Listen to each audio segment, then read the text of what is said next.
రెడ్డి గారికి, సాధిద్దాం సూరవరం సుధాకర్ రెడ్డి గారి ఆశయాలను, సాధిద్దాం కామ్రేడ్ సూరవరం సుధాకర్ రెడ్డి గారి ఆశయాలను.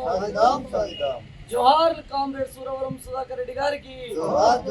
సురవరం సుధాకర్ రెడ్డి మరణ వార్త వినగానే మన రాష్ట్రమే కాకుండా దేశానికే సిపిఐ పార్టీగా పెద్ద నాయకుడిగా పేరు పొందిన మన సురవరం సుధాకర్ రెడ్డి మరణ వార్త వినగానే ప్రతి ఒక్క పార్టీ అనేది ఆలోచించకుండా అందరూ ఒక ఆలోచనలో పడి ఒక నాయకుడు కోల్పోయాడనే ఆలోచన ఉన్నది. ఆయన చేసిన పోరాటంలో భూ పోరాటము ముఖ్యమైనది. ఆ రోజున బాలాజీ నగర్ కావచ్చు, గిరిప్రసాద్ నగర్ కావచ్చు, ఆ రోజులలో 1000 గుడిసెలేసి లక్షల మంది కుటుంబాలను భూ పోరాటంలో ముందుండి గుడిసెలేపించి ఈ రోజున ఇండ్లలో ఉన్నారంటే ఆయన దీవెన. సురవరం సుధాకర్ రెడ్డి భర్తను వాళ్ళ దీవెనతో ఈ రోజున బతుకుతున్నామంటే ఎర్రజెండా కింద బతుకుతున్నాము. ఈ రోజున చేర్యాల ప్రాంతంలో అంగడి బజార్లో సురవరం సుధాకర్ రెడ్డి చిత్రపటానికి నివాళులు అర్పించి ఘనంగా చేస్తున్నాం. రేపు భౌతికానికి రేపు 10 గంటల నుండి 3 గంటల వరకు మగ్దుం భవన్లో ఆయన పార్థివదేహం ఉంటుంది కాబట్టి అందరూ తరలి వెళ్తున్నాము.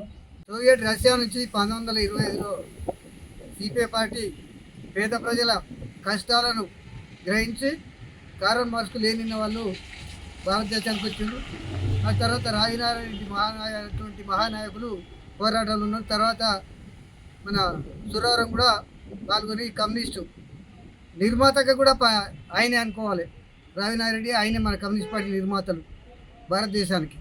తర్వాత ఆయన అదే పోరాటంలో మన 2014లో జాతీయ కార్యదర్శి అంటూ 95లో నల్గొండ జిల్లా భువనగిరి జిల్లా కూడా ఒకసారి ఎంపీ అయిండు.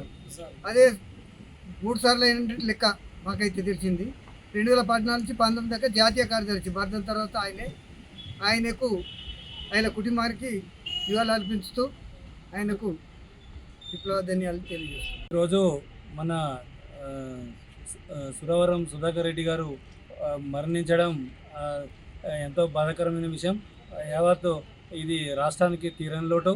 ఎందుకంటే మన సిపిఐ పార్టీ కింది స్థాయి నుంచి అంచెలంచెలుగా జాతీయ ప్రధాన కార్యదర్శి వరకు కూడా కింది స్థాయి నుంచి మొదలుకొని జాతీయ ప్రధాన కార్యదర్శి కూడా ఆయన కావడం జరిగింది. అలాగే 2 సార్లు పార్లమెంటు సభ్యుడు కూడా కొనసాగడం జరిగింది.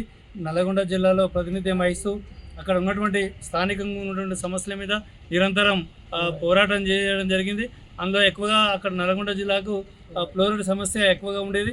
వాటిని నిర్మూలించడం కోసం, తాగునీరు అందించడం కోసం అనేకమైనటువంటి పోరాటాలు చేసినటువంటి కమ్యూనిస్టు ముద్దుబిడ్డ సురవరం సుధాకర్ రెడ్డి గారు మరణించడం ఎంతో బాధాకరమైనటువంటి విషయం.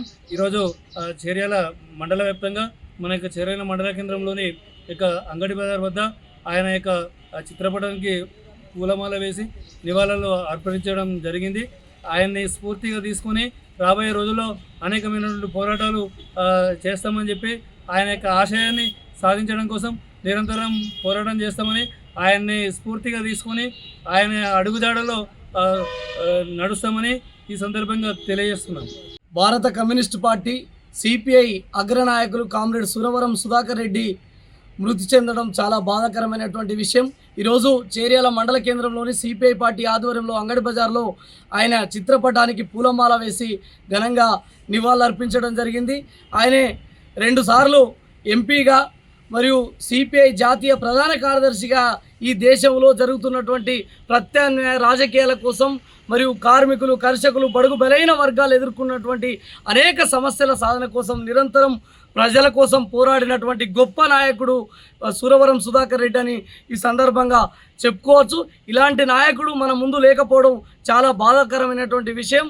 ఈరోజు చాలా రాష్ట్ర వ్యాప్తంగా కూడా అన్ని గ్రామాలలో జెండాలు కిందికి దించి వారికి నివాళులు అర్పిస్తూ ఉన్నాం. రాబోయే రోజుల్లో కూడా ఆయన ఆశయ సాధన కోసం ప్రతినభూని ప్రజా సమస్యల పరిష్కారమే ధ్యేయంగా సిపిఐ పార్టీగా మేము పోరాటాలు నిర్వహిస్తామని సందర్భంగా తెలియజేస్తాను. రేపు ఆదివారం రోజు ఆయన భౌతిక కాయాన్ని ఉదయం 10 గంటల నుంచి వెళ్ళి మధ్యాహ్నం 3 గంటల వరకు హిమాయత్ నగర్లోని మగ్దుమ్ భవన్ వద్ద వారి భౌతిక కాయాన్ని కూడా మేము సందర్శించి నివాళులర్పించడానికి మేమందరం పార్టీ నాయకత్వం కూడా తరలి వెళుతున్నాం. ఆయన ఆశయ సాధనే లక్ష్యంగా, ప్రజా సమస్యల పరిష్కారమే లక్ష్యంగా పనిచేసినటువంటి గొప్ప నాయకుడిని ఆదర్శంగా తీసుకొని ఈ ప్రాంతంలో బలమైనటువంటి ఉద్యమాలు నిర్వహిస్తామని సందర్భంగా తెలియజేస్తా ఉన్నాం.